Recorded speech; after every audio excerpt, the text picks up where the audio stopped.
Hello, welcome in. If you're here listening to this podcast, that means you are destined for something great, and we both know it to be true. So without further ado, welcome to the Dark Matter Podcast.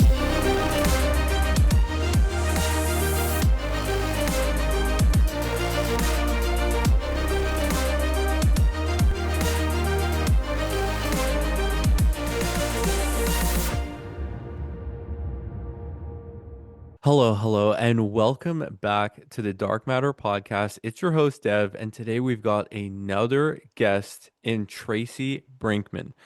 This one I'm super excited for. Tracy is the host of the Dark Horse Entrepreneur AI Escape Plan and Your Success DNA, two top ranked podcasts, pulling over 300,000 monthly downloads. His journey is nothing short of extraordinary. From military service to addiction recovery, from losing his 18-month-old daughter to rebuilding his life after divorce and bankruptcy. He went on to lead major corporate marketing teams, launch multiple businesses, and now helps entrepreneurs turn a week's work into a weekend's income using AI-driven automation. He's proof that your hardest chapters can be your strongest leverage points. And I'm so excited to dive into the episode with you. Welcome to the show, Tracy Brinkmann. Hey Devin, how you doing? Thanks for having me aboard. Yeah, super excited.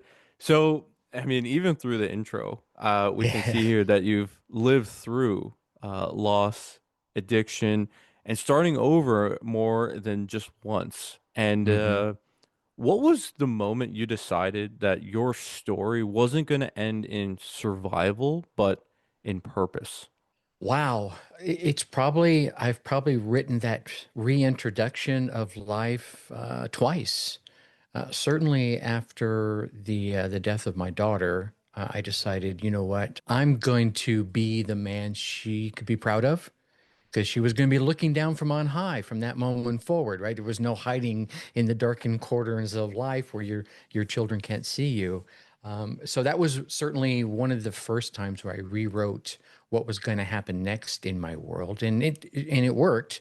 And then probably be, oh, gosh, 13 years later, when I was sitting down at the microphone for the Your Success DNA podcast. And all of a sudden, I got hit with this imposter syndrome moment because here I was, a podcast at that point was probably 7 years old Hmm. and doing okay. I wasn't going to get rich off of it, but I was doing all right. And I realized, wow, I'm getting on the microphone saying, here's all the great things you could do to make your life amazing. Meanwhile, I'm going through a wicked divorce and bankruptcy, and so I felt that wash over me, and I hung up my microphone for a while. Hindsight being 2020, if I would get that feeling today, I would lean into it and open my heart and share that vulnerability with my audience because I wasn't comfortable enough then. Hmm. I am now, but I'm also in a lot more confident position in my life. So hopefully nothing like that happens today where I have to do that. Right. That's such a powerful moment. And I do think that it is extremely relatable that, you're kind of sharing value, whether it's a podcast or you're a coach and you're, providing content online, and something is brewing on the back end. So I love hmm now that you see that you would still go through it. And I guess you mentioned here you're in a more confident situation, but what if you weren't in a confident situation? What would you have needed to hear or to see or to maybe learn about yourself to know that you can share some of these things and share that you're not perfect and you're working through these things, even as a figure of authority? I think for me, it would be sharing what I had experienced that worked, that brought me to where I was, Mm. and also opening the door to say, hey, this works. However, life can still throw you a curveball, a pie in the face, whatever phrase you want to pick to use as that metaphor. And what you need to do is, like what I'm doing right now, is I'm focusing on what I want to do, what I need to do next, rather than hiding in a hole. Because I've done the hiding in the hole thing, and I've done the, let's dive into drugs and numb yourself thing. And they don't work well. That's about the best way to say it. And so I think that's probably how if it would be to happen today, that's what I would do is I would lean into it and say, here's what I'm going to do. I'm going to go back and re-listen to episode 1, 2, 3, 4 and take my own advice to take that next step forward. Hmm. My girlfriend, she always says this line of, entrepreneurship is the best form of personal development because you can really, put yourself in the uncomfortable situations. And it Yeah. seems like you really use discomfort as, the fuel to really motivate and inspire and empower people. And so you mentioned your success DNA. That's been going on for 7 years. I started Your Success DNA in 2007. Why did you want to start that? Like, what was the motive behind it? It's funny is I'll step back because I'll tell you the story that got us there. Obviously, we mentioned a couple of times the passing of my daughter, and she was 18 months old. And this was after I had recovered from addiction and started to build my life back up, and my corporate career was doing okay. All of a sudden, now I have this dark moment where my daughter passes away. And I had an older daughter who was, I don't know, I think she was about 3 at that point. And so I didn't want to fall back into what could be, you know, addiction all over again. I could, just easily fall back in and numb myself. So I threw myself forward into personal development. And this would have been in the 90s, so all the big names that we know today, Anthony Robbins, Zig Ziglar, Jim Rohn, they were at their peak and they were doing these stadium filling events and tours around the country. And I was in Atlanta, so they always came there. So I went to every one of those events possible, Hmm. which is all well and good. But I took the next step that some don't, and I took action off of what I learned. And I thought, okay, I learned a little over here and I learned a little over there, and I can't really apply that yet. But here I took all the things that I could and started applying them. And they started having some really positive actions in my life to the point where I got 5 promotions in 3 years at Coca-Cola North America in the headquarters, which is unheard of. Well, this prompted a few of my peers and some of my superiors to go, what are you doing? Who do you know? Was actually a question I got a couple of times, more teasingly than anything else. Hmm. And so I started sharing what it is I had been learning from the big names and the books and the tapes and everything else, and how I had been applying it, which got a couple of folks to, reach out to me and say, well, could you coach me? Could you teach me what you're learning? Hey, I'd be happy to. And that started, the burgeoning of a coaching career. Hmm. And I really enjoyed that. I got a lot of fulfillment out of helping another person open up and, shine their light as brightly as they possibly could. Hmm. Mind you, I wasn't doing any of the work. They were doing all the work. I was just giving the advice and the guidance and, what I thought would work well for them. That led me to go, wow, that was kind of cool. And then YouTube came onto the scene. So I tried that and it was like, the technology for me wasn't quite there. And I felt kind of janky on it. However, there was a platform called Blog Talk Radio, which was purely audio, Hmm. and they could connect you with folks around the world. And they even gave you a free phone number that people could call in like a talk radio show. Wow. And now you're actually interacting like you and I are right now. And I was like, I was totally vibing with that. So I did that for a little while and then decided, all right, I'm going to lean way into this and launch Your Success DNA, which is a purely professional development podcast. And in all the years that it's been around, and like I mentioned, I did hang up the microphone for a period of time, Hmm. never once brought someone on to interview them. This was Hmm. all that I'm just sharing with you what I learned and what I think would work for you. And I think you should try. So that made me lean into learning more and more and more and more so that I could always have good content to share. Long answer to your short question. I love that. And there's so many things I want to dive into, even like the coaching and, feeling like, I wasn't doing the work. They were doing the work, but I love that because that's how it's supposed to be. And even in my Exactly. experience, I felt like I was doing more of the work for them. And it's a coaching program. We were in my last business, it was a coaching business showing coaches how to build their own business. And it just got to a point where, they weren't doing the work that they needed to Hmm. do. And I'm just like, I felt like I was dragging them. So I absolutely love that was how it worked. And I feel like you probably, achieved more transformation within your clients as well because they're actually Yeah. doing the work. Now, a question to that because you said something in there so powerful and it's so true and I think it's so relevant in today's day and age because there's podcasts now more than ever. There's YouTube's channels and videos and you can get information everywhere. Right now, there's so much information absolutely everywhere, but you said you went to all these seminars, but you did something that 90 to 95%, I would even say, of people don't do, which is actually implement the information. Yeah. And I feel like that hits hard. How did you implement it? Like, what was the thing that you did to really start taking action? I know you started the podcast and you just started applying it in your life to get the promotions, which again, Hmm. incredible. But like, was there a specific thing that you did to really apply? Because I feel like there's a block for a lot of people there. For me, it was kind of a three-step, a three-prong approach. Step one is I leaned into journaling a lot. Hmm. Back then, and even now, you pretty much will find me with a notebook. I've graduated to a hardcover notebook. That something pops into my head, I'll write it down.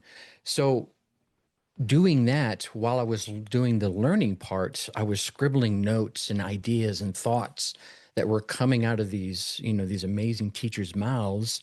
And I was converting it from my head through my hand and turning it into something tangible. I think it's one of the cool things about writing down your ideas, your thoughts, your goals, your dreams, even your fears, Hmm. is now you've taken it out of your head and heart and you've already started to turn it into something tangible. Then I could periodically and would about every couple of weeks go back and kind of rescan some of the notes I've taken and go, okay, here's the problem I'm facing right now, or here's the goal I'm striving to achieve right now. And here's something I thought about 2 weeks ago. I totally forgot about that. So it was a refresher course on a course I taken or a thought that I had.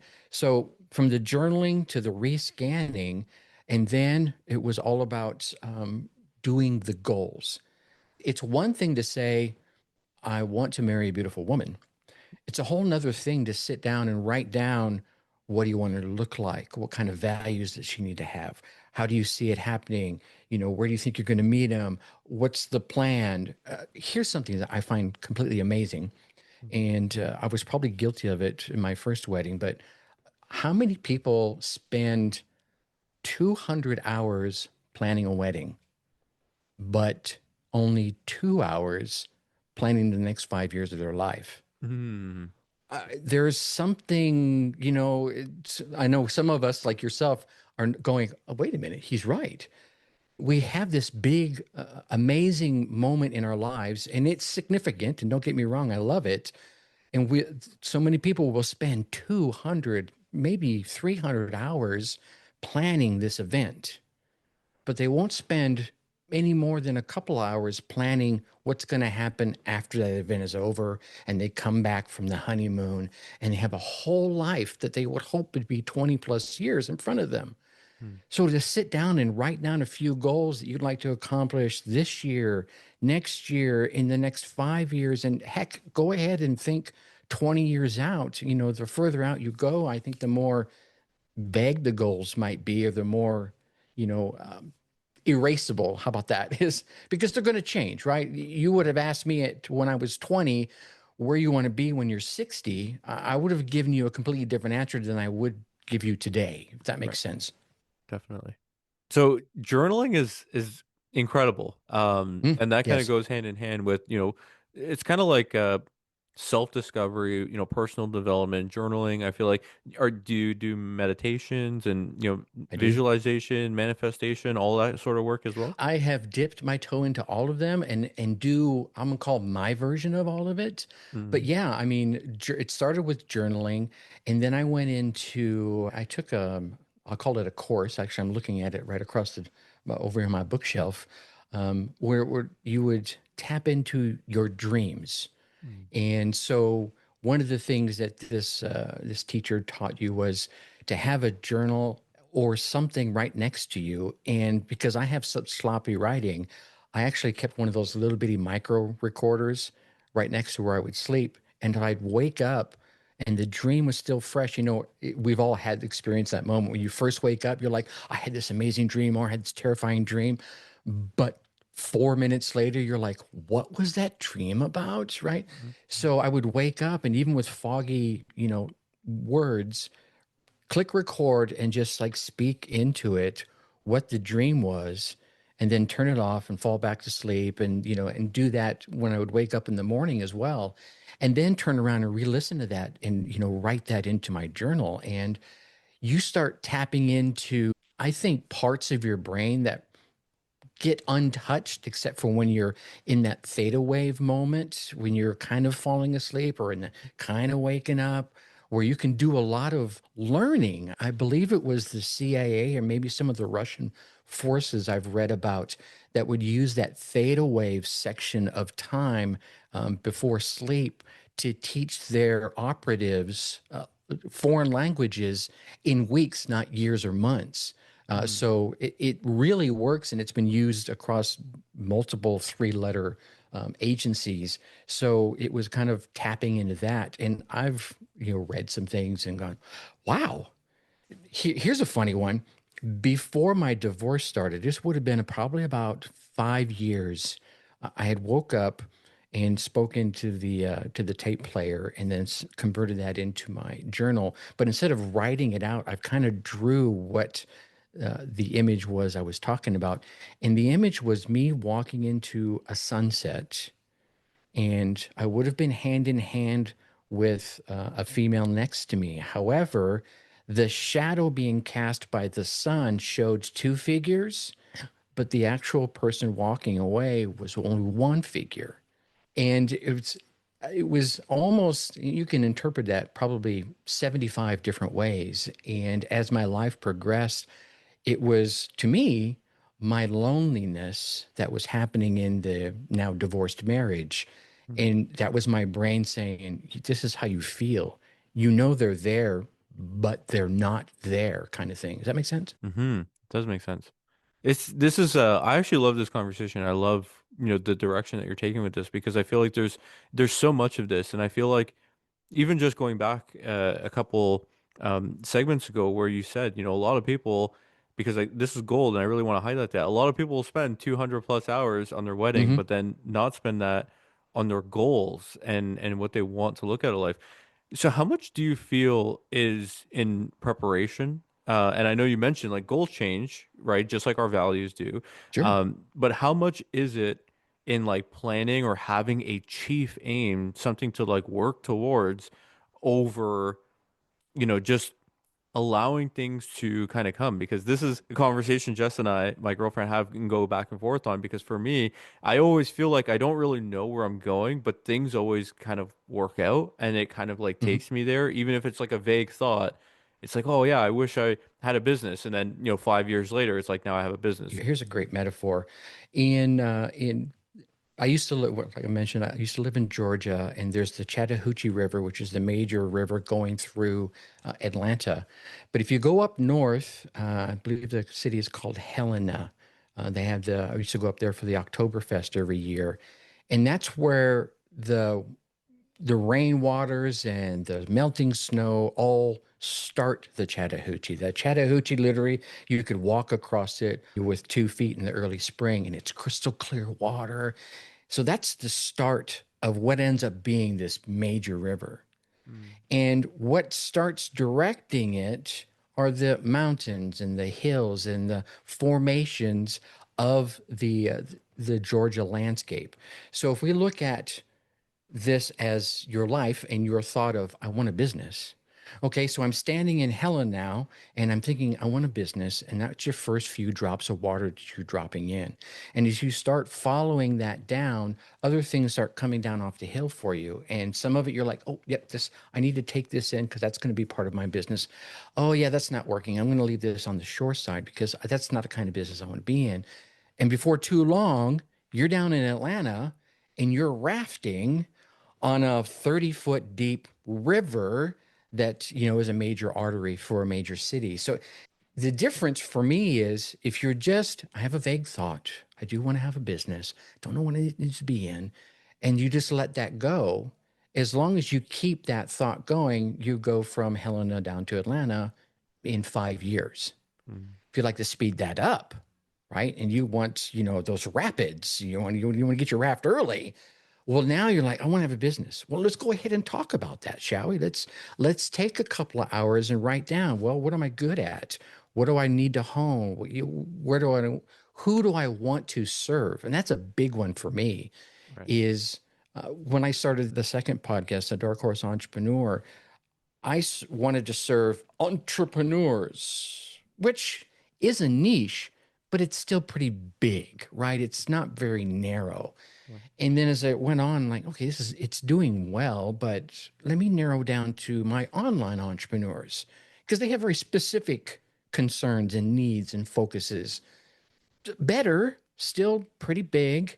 And then about a year and a half ago, maybe a year ago, I started realizing, most of the folks I'm having these conversations with are parents. Mm. So I narrowed down to my parent entrepreneurs. And that's when I just, wow, this is it right here.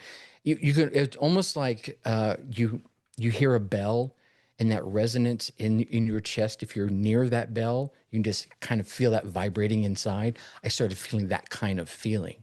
So to come back to what you were talking about, yeah, you can have an idea, I want to have a business.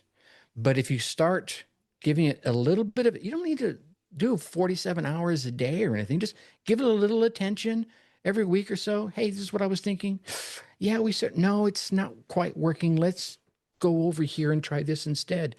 It will still happen. It'll just happen a little faster. Or if you sit down and just say, okay, we're going to spend this weekend, we're going to map this out, Mm. and then we're going to start taking the steps on the map, knowing full well that, step 17 is probably going to change, but we've got our first 20 steps mapped out. Let's go ahead and start, trucking down this road. What a beautiful analogy. And I absolutely love that. As you're explaining it, I'm seeing it and I'm seeing how the story unfolds and incredible. I absolutely love it. And I guess that kind of leads me into this, right? So it's really interesting because you've built businesses Hmm. and you've rebuilt yourself. Hmm. Which one was harder, and why was it harder? Oh, I think I'm going to use the harder part is self-reflection, building yourself. Mm. And it's more, and it's probably going to be different for different folks. More for me because you have to turn around and look back into the dark chapters of your life. Sometimes I've called it the abyss of my life and make some honest assessments. Mm. I don't have to admit these things to Devyn or anyone else except for whoever I feel like exploring it with, but I have to admit it to myself. And man, sometimes that is the toughest person to be honest with. Mm. Dude, why did you get hooked on drugs? Well, because I was stupid. No, because you were a dumbass. Just go ahead and say it. Go ahead and, don't pat yourself on the back for getting yourself out of it. Let's step back and find out why it happened in the first place, Mm. right? And then while you were there, what about all the opportunities you had to walk away that you didn't take? What were those? And they were all personal reasons. And so only you know them. And sometimes, that having that conversation, like Michael Jackson said, with the man in the mirror is the hardest one to have. And that's the person you're going to have to start with. Because at the end of the day, that's the only person you were born with, and it's the only person you're probably going to die with, is that man or woman in the mirror. And, until you're standing at the pearly gates or whoever you believe in, addressing your creator, that's the toughest person to answer to. And I think that's where religions get it right is if you can look at your creator and admit your faults and how you're going to do better, well, okay, well, let's go ahead and do that with the person in the bathroom, in that piece of glass that you comb your hair in. All right. Do you what do you think about the idea of, when we do get to that final moment, seeing like that higher version of ourselves or like the perfect being? Like, do you believe in that? Like, how much do you believe in seeing that there was like a path to our like happiest and most fulfilled version? Do you believe that? Do I believe in being able to see my path? I want to make sure I understand the question. So there's like this thing where people say like when you get to your final moments right Hmm. before you pass, you end up seeing basically yourself, almost like you're looking in a mirror. But this is like the perfect version of how you're supposed to come out, and then you can kind of reflect on the choices and the decisions that you made against, maybe what could have happened. Like, do you believe in that sort of? I believe that there's a moment at the end of your life, whether it's that moment where your life is about to cease, Mhm. or whether it's you're standing in front of your creator and you're reviewing your life, and they may make you aware of, here's what I had planned for you, and here's where you went. Right. Doesn't mean what you ended up doing is better or worse than what was originally on the agenda. But yeah, I think there's times in your life. I mean, I've had a couple of, I'll call them near-death experiences, where it's like, oh man, that could have been the end of it right there. Where in that split second of a moment, quite a few things go rushing through your head if you've taken the time to reflect on them. Is that good? Is that bad? Yeah. So from that sense, 100%. I know when Krista passed away, I literally held her in my arms and rocked her to sleep. What I called it one last time, as as she passed away, because we had to disconnect the life elongating machinery from her. So I rocked her to sleep. So a lot of things were flashing through my mind and in my imagination as I was talking to her and thanking her for the lessons that she taught me and making some promises to her in that moment. So yeah, I think I'd be remiss to think that when my life ends, I won't be seeing something, whatever that might be. Right. So interesting, right? The like where things could go and the path and all that stuff. Because then the conversation goes, well, is there a specific path that we should have taken and all of Yeah. those things? But Here, that leads me. Here's the thought, because a lot of folks will ask this question. And if you've listened to a number of podcasts, which I'm assuming your audience has, someone will ask their guest, if you could go back and change one thing about your life, what would it be? And I've had this conversation with my now wife, and fortunately or unfortunately, I wouldn't go back and change anything. Because now, that's not to say that I wouldn't want to go through drug addiction again, and I wouldn't want to lose my daughter. I wouldn't want those things to happen. However, all of those things led to who I am today. And because I am happy and confident in the man I am right now, mm, I couldn't change any of those things, because then that path deviates. 1 degree in 1990, is 470 degrees different of a life in 2025. right, So I mean, since Krista passed away, I've had another daughter. I've got another one now, and met an amazing woman that I'm completely open with. Which one of those moments could I change to make my life better and still be as confident as I am? I don't know. And it reminds me of one of the original Star Trek movies where Captain Kirk, the protagonist in the movie, or the bad guy in the movie, was kind of this prophet kind of person. I wanted to say Jesus, but he wasn't really a Jesus. He was like a prophet. And they were trying to get to the promised land in a Star Trek kind of way. He had this ability to take people's pain away from them, right? Whatever pain that you're holding on to in your heart or in your mind, he could take that from you, which gives you this euphoric, this is perfect. I feel great. And he was doing this for all these people, and that's how he got his followers. mm, And Captain Kirk, and I can still remember the scene very vividly. You can't take away my pain. My pain made me who I am.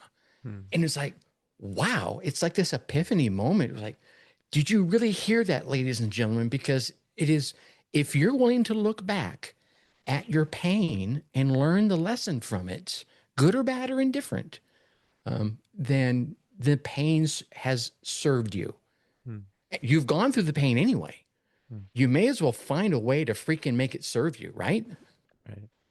Well, I think that's a very confident, I feel like that's a leader way of looking at things, right? It's a very Mhm. confident way of looking at things. Now, I know you talk openly about scarcity thinking, and Mhm. why do you think right now scarcity is, I feel like, would you agree with it being that there's a lot of people that maybe act and think out of scarcity right now? I do think there's far too many people thinking and acting out of scarcity. I could even go down the conspiracy theory path of it's being pushed out into narratives from whatever body you want to point your finger at. It could be corporate America, it could be the government, it could be whatever, because I think that we, as human beings, we're easier to control when we're in fear. And Mm, when you're in a fear mode, you're thinking of scarcity. Oh my God, remember 2020, the whole toilet paper thing? What a crazy nut job that was. I was actually working for a client who was a redistributor of a number of different brands, one of them being Kimberly Clark, which of course many of us know creates toilet paper. mm. They were never short of toilet paper in their warehouse. Wow. They were struggling to keep up with the demand, but there was always toilet paper in these warehouses, and they have 20 of them across the country. So, and there was no place in their warehouses where they were out of toilet paper, but that wasn't the feeling out in the world. So, for whatever reason, that thing picked up and just ran like crazy, and shelves everywhere were devoid of toilet papers. And I was like, what is going on? So, Right. yeah, I believe that there are those out there that want to keep us in this perpetual state of anxiety, whether it's Mm, fear or otherwise, mm, so that we are making poorer decisions. Because if anyone out there, and they're welcome to email me and challenge me on this, I'm easy to contact. We'll give links to that later on. That if we could, anybody out there can just pause, take a breath, look around, and I don't mean look around all the rest of the lemmings running around like, chickens with their head cut off, but just look around outside of your norm to mhm, see, is it really that bad? right. Is it really awful? Yeah, yes, it's awful to be out of toilet paper. Don't get me wrong. But is it really, wait a minute, what is this all about? Because I can tell you, I lived about 45 minutes north of Milwaukee. So it was kind of rural, but it wasn't in the sticks. Mm, I'm now in the sticks. I moved 4 hours away from that. mm, And it takes me 30 minutes just to get from my house to the freeway. So I'm in the sticks. And I was having a great conversation with a gentleman who's Amish who runs a local store out here. And we were talking about that same period of time in the 2020 timeline. He mm, goes, yeah, didn't affect me at all. People came in here, bought stuff from my store like there was no big deal. And he had no problems getting the products he needed from his suppliers because no one was in a panic mode running to him and saying, oh my God, I need to buy all your toilet paper because there's a nationwide shortage. right. They came in, maybe they bought a few extra rolls. Okay, good. They were good to go. So there was, it curtailed that panic. He's like, oh, yeah, I've still got toilet paper here. And guess what, ladies and gentlemen? We know how to make it, would be something they would have told them. So if I can't get it, I know how to make it. Mm. So there's that too, and so it's, yeah, I'm off on a tangent here, but you get what I'm saying. I do. And I almost feel like the conversation go in two different ways here. It can go in the way of, conspiracies, which sometimes I do get uh Sure. down those rabbit holes and things. But I also know that it is very interesting, and I think this is something that I've definitely preached a lot too. It's, if you don't like the things that you're seeing, just change the things that you're looking at, and Thank I you. think that that's the reality of it, right? Yeah. Yeah, it's here's a great story for that. So picture this, if you would, ladies and gentlemen. You're walking with your friend. New York is really great for this. A lot of times when you're walking through the New York cityscape, there'll be fences up, and they'll have little holes in the fence line to so that you can pause and look through there and see what they're building. So imagine you're walking anywhere in your neighborhood, in some other neighborhood, even New York City, and you and your friend stop to look through one of those holes. Now, you stop at the first one, and they have to go 12 feet further to stop and look at the second one. You're both looking at the exact same thing. Maybe there's a big old cement truck parked by those two holes. Well, you can see past the cement truck and you can see the big, beautiful landscape that they've cut the hole out and they've got the pipes going up. You can see, oh, thing's going to be like 50 stories tall. Meanwhile, what your friend can see is a hubcap Hmm. and some lug nuts. And they're like, what the hell is this? They're putting this big old parking lot here. What's going on? Same experience, 12 feet apart, just a perspective, Right. right? And instead of, coming over and say, did you see what I saw? And looking through your hole from your perspective and Hmm. going, oh, I see what's going on now. And even vice versa. Well, what's he all pissed off about? That's not what I saw. Right. Go over and look from their perspective. Hmm. Oh, I see what he was seeing. He was looking at the truck parked right here. He can't see all the beauty on the other side of the truck because it's parked right there. Well, come on over here and let me show you what I'm talking about here. So sometimes it's just being willing to share your perspective openly with another person, or maybe you're the other person that needs to come over and see the other perspective. You got to go from both sides. And that leads you right back to what I was talking about earlier. If they keep you focused on being fearful or anxious, that keeps you from doing that. Hmm. You can talk about all the issues that are screaming on everyone's, social media feeds, racism and this, that, or the other thing everyone's all screaming about. Well, is it really that bad? I say that as a white guy, so I don't, I can't have the perspective. Anyway, but I grew up, my dad was in the military. We moved all over the place. And we know every creed, color, nationality, and religion joins the military. So I grew up with all these people. So I look around and going, that's not the perspective I grew up with. I never saw anybody being held down by anybody else, unless it was the drill sergeant trying to make you do push-ups. I don't know. Right. So I love that, and I appreciate you sharing that because again, perspective is so big in today Hmm. and in your life, right? And in the reality that you see. And I know you mentioned earlier you started with the podcast and it was very vague in terms of entrepreneurs, and then you once you get clear, very crystal clear on you want to actually help parent entrepreneurs, really escape for the parent right now. I feel like their perspective is, they're at their job. They have limited time, they have limited energy. They don't really know how they can start putting time towards building a business on the side. Like, what would be that first real step that no one talks about for a parent who wants to escape that 9 to 5? Oh my gosh. I do an episode on this every week on this very topic, and then a newsletter twice a week on the very thing. It's different for different folks, but the best way to answer this question is to have them pause for a moment and think of the problems their friends, their peers, come to them for solutions. Hmm. You could do the example of, how did you get your kid to eat those vegetables? How do you get your kids to eat those vegetables on a regular basis without them screaming and squalling? Okay, well, there's a method to the madness that caused that to happen that's not happening on other people's tables. Or how do you make your grocery bill manageable and still feed your kids, effectively?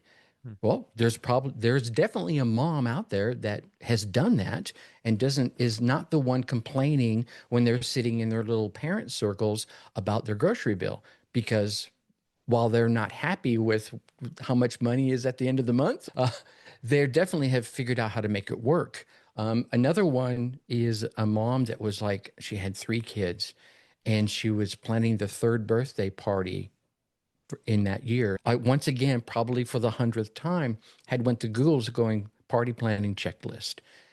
And she had the epiphany to saying, you know what? I keep going and searching for this. Why don't I just create the solution and offer it to those that I know and then end up selling it? And she ended up going into chat. She knew nothing about AI at this point, no coding experience, not techie at all. She went into chat GPT. I think she also went out to YouTube and did a little, okay, how do I create one of these? And within 72 minutes, was what she told me, she created her first party planning GPT and started selling it Mm. because she had a problem that she was tired of re-looking for the solution every year to come up with ideas.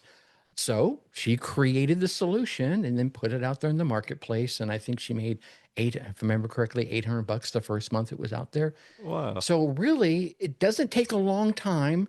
It's not like she didn't have to go create an LLC and all that noise. Mm. She found a problem, and this is entrepreneurship 101 for those that are in the space.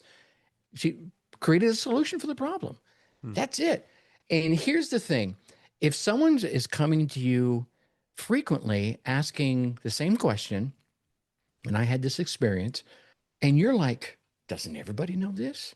That is your space right there. And when I was back in my Coca-Cola days, I built my first computer and taught myself to program when I was 18, 19.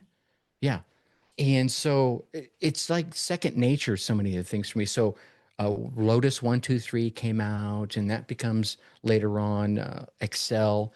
So I've been using Excel from its early days, just so for me, my fingers are flying around creating formulas and doing hacks and keyboard shortcuts and the whole nine yards. And I remember at Coca-Cola, someone goes, could you teach people to do that? I'm looking at them like, what, you don't know how to do this? Is because it was simple stuff. It wasn't like, I'm doing, index matching and VLOOKUP this and I'll put some complex formulas, doing some of the basic things, saying, here's what you need to do is you do this over here and you get your totals and you do that. And they're like, I think you need to give us a class on this. And that was my first epiphany moment. Like, okay, not everybody is as well versed in this as I am. So I need to step back and, teach them at that level. So whatever it is that you're good at, you're probably taking it for granted Mm. and people will keep asking you. So that's usually the first place I lean into them and say, okay, what do people come to you for advice for? And it's usually links right up with the other coaches call it this. What is it you're passionate about? I don't even have to say you're good at it, because if you're passionate about it and you lean into it, you're going to get good at it. Right. And as you well know, you don't need to be a guru on a topic. You need to be one, two, three steps ahead of the person that's asking you for help. And if you're just that couple of steps ahead, A, you can really relate to them because it hasn't been so long that you've forgotten what they're going through. And B, you know the language that they're still speaking. Because as you progress through phases of life, phases of business, phases of experience, some of the things get a little cloudy. Some of us will remember a lot of the things about I remember when, but usually we remember the good stuff. It's not all, you remember the stuff's on the extreme. It's the stuff in the middle. Those folks are really focused on, I need to fix this.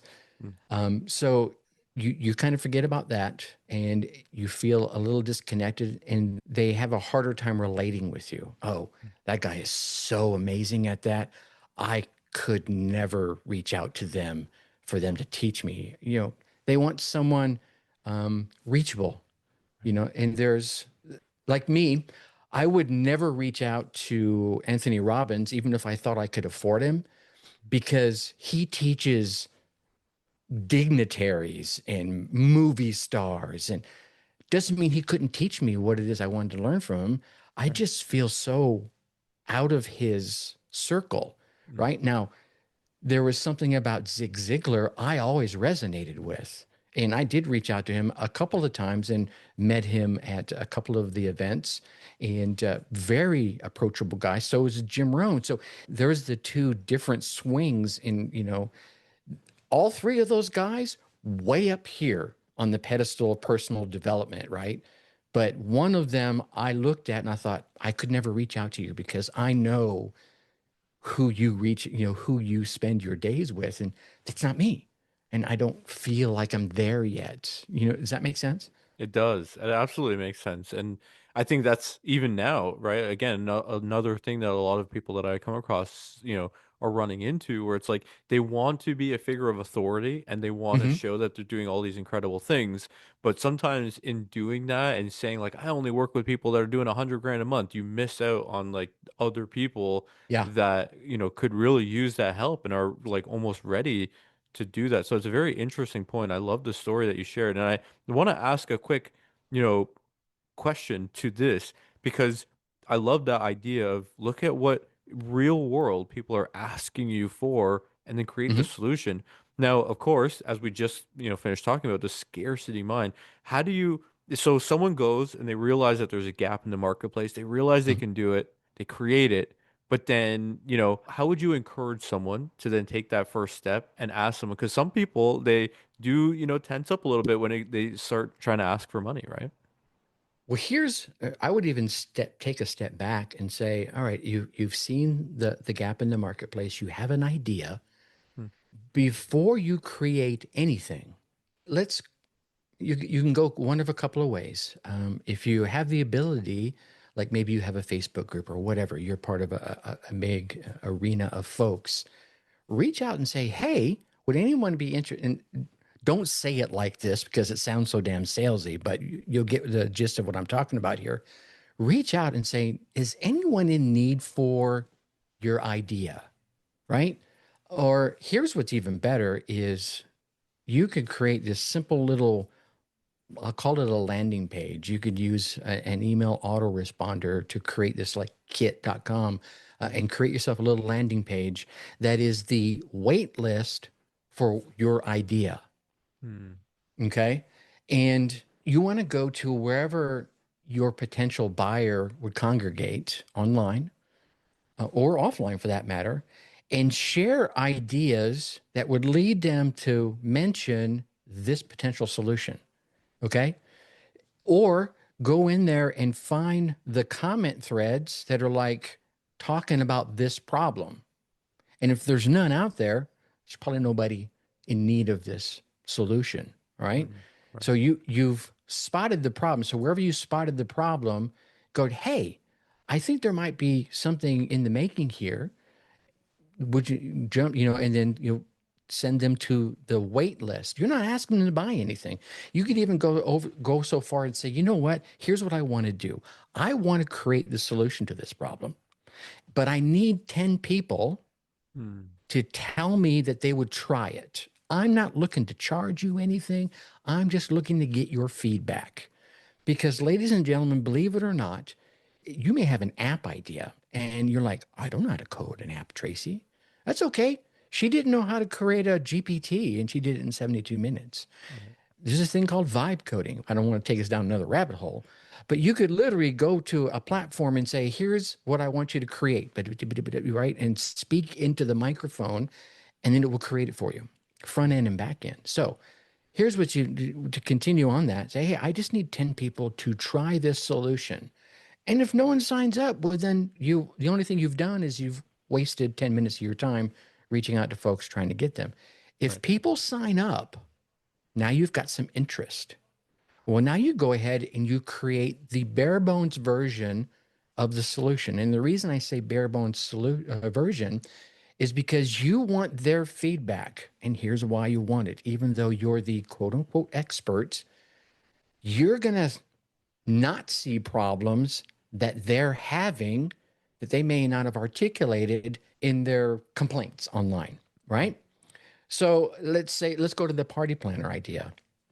Maybe people are talking about, man, I hate party planner. There's so many options out there. I search for it online and I get 27, right? Well, how do you solve for that? Well, maybe let me give you things within that narrow 5 mile radius, 10 mile radius. Oh, what's your budget? What are the age groups? So these are the things you're going to plug in there, and they're going to tell you, yeah, but my kid is afraid of clowns. Oh, well, I didn't think about, let's exclude certain things. No clowns, no animals. I'm allergic to horses. Do not bring a horse around me because I will punch you in the eye. No, I'm kidding. I will break out in hives. So now you're thinking, oh, I would have never thought of that. So I'm going to put those on there too. So you're going to create the bare bones. They're going to test it and they're going to come back with those kind of suggestions. You're like, oh, those are great ideas. And you're going to implement them and you're going to have them check it out again. Okay, cool. Until you get to the point where they're like, man, I'm going to use this on the regular, whatever the regular is. Now you can ask them, how much do you think this is worth? How much would you pay for, Devyn, for this solution right here? And be honest with me. If it's only worth $9, cool. Tell me $9. If you believe it's worth $199, I want to know that too. So now you're getting real world inputs on how to make this thing the best idea possible without putting all that work up front and being shot down out of the gates or spending resources on ideas that are probably great ideas, but the market isn't ready for them yet, Right. right? You're going to have all these ideas because you're further along on the path Mm. and they're back on step two. Right. And you've already created this thing in your head and you're like, I've used it in my head. I know how to, I've got all these solutions. They're like, I don't care. Just do that for me. Okay, cool. That's what I'm going to do for you. Right. And so then you'll start getting that feedback loop. Mm. Plus, you now have people that will say, yes, this thing is awesome. I've been using it for a month now, and it hasn't cost you anything except Right. for some effort. Right. That would be the first path I would offer up. Mm. Yeah, I love that. It's the testimonials, right? It's a social credibility, social Hmm. currency, right? And just really testing it with the MVP, the minimum viable product. So Exactly. uh I know again, AI is even a big part of your work today. I Hmm. want to ask this. So where do you see AI actually like leveling the playing field for small creators or people that have like a side hustle? Yeah, that's a great question. I think for me, it it allows them to birth ideas faster. Hmm. And here's what I mean by that.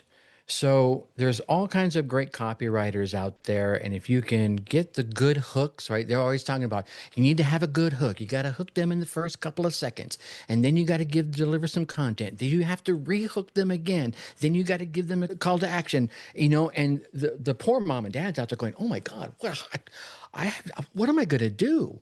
Right. Okay, well, just go to your favorite AI tool, ChatGPT, Gemini, whatever you choose, and say, hey, here's what I'm thinking about doing. Or, maybe it just gives you, here's what I do.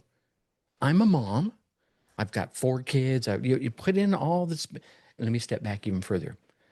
Ask the tool to ask you the clarifying questions it needs to fill in the blanks for you to complete whatever task you're trying to create. So let's say my daughter bakes sourdough bread.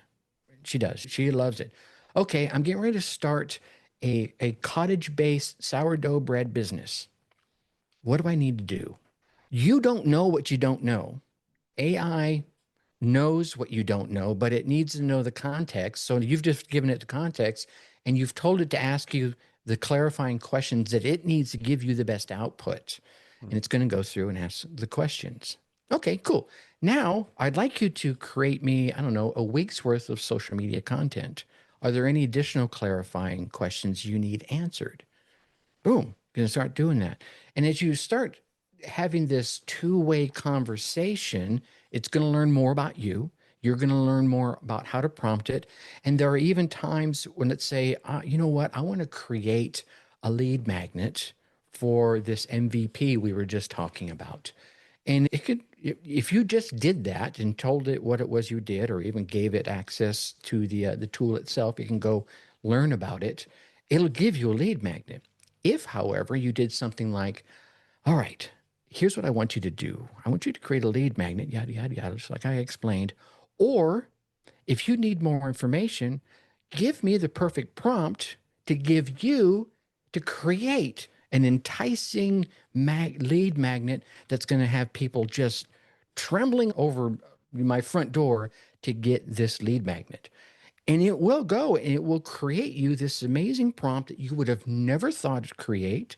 Right. Do two things. One, take a minute and read how the prompt is structured, and you're going to start learning how to actually interact with the AI at that point.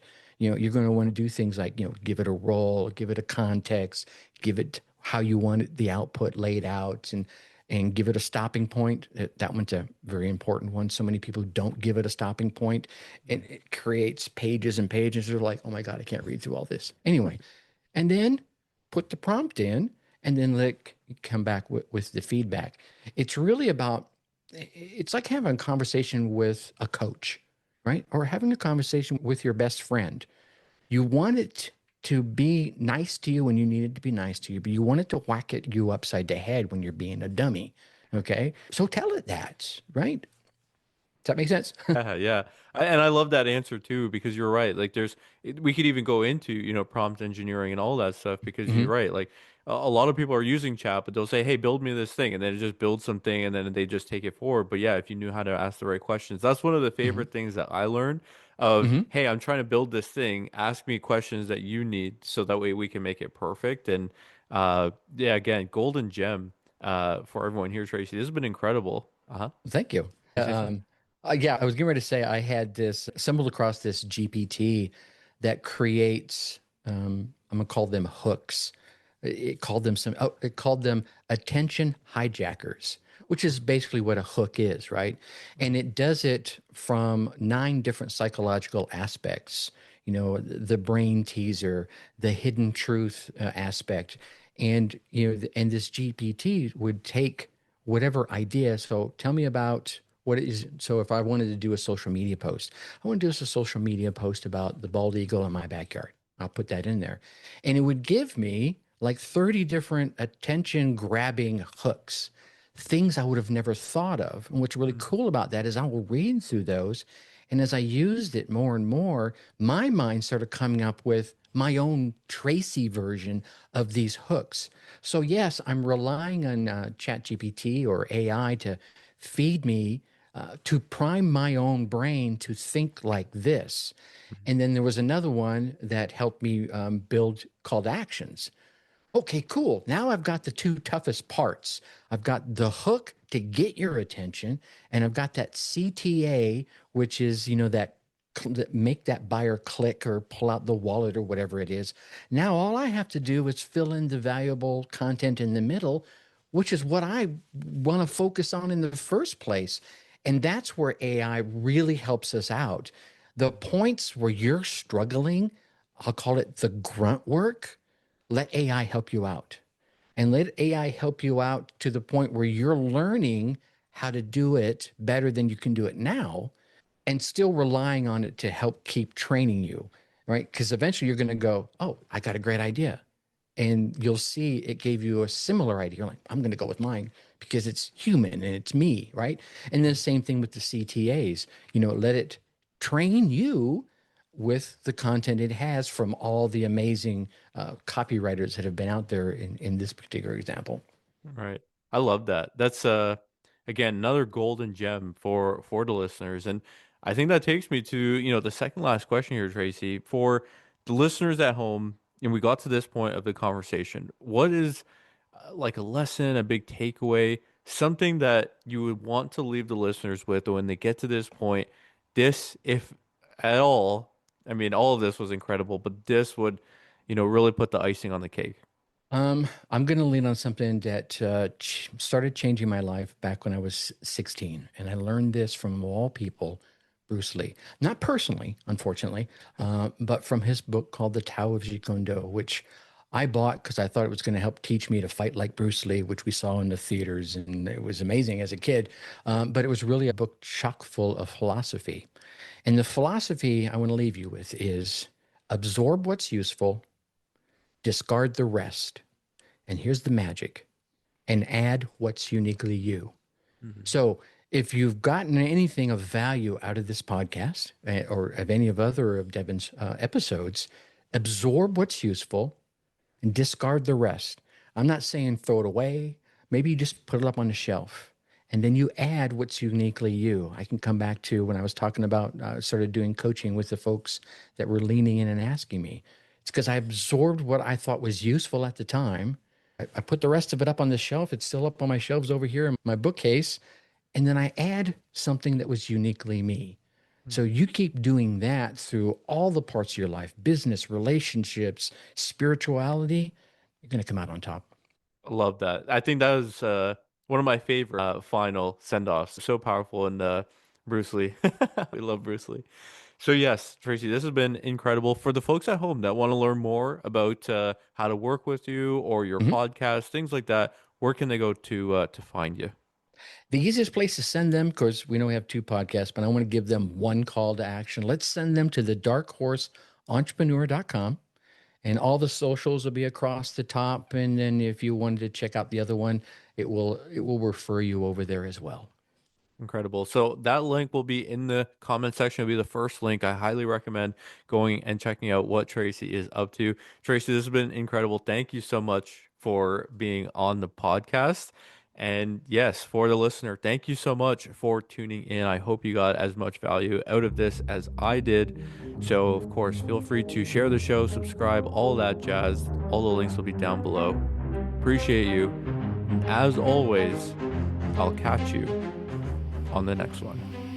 If you enjoyed today's episode, please like, comment, share, subscribe to it all. You know I appreciate it. And as always, I'll catch you on the next one.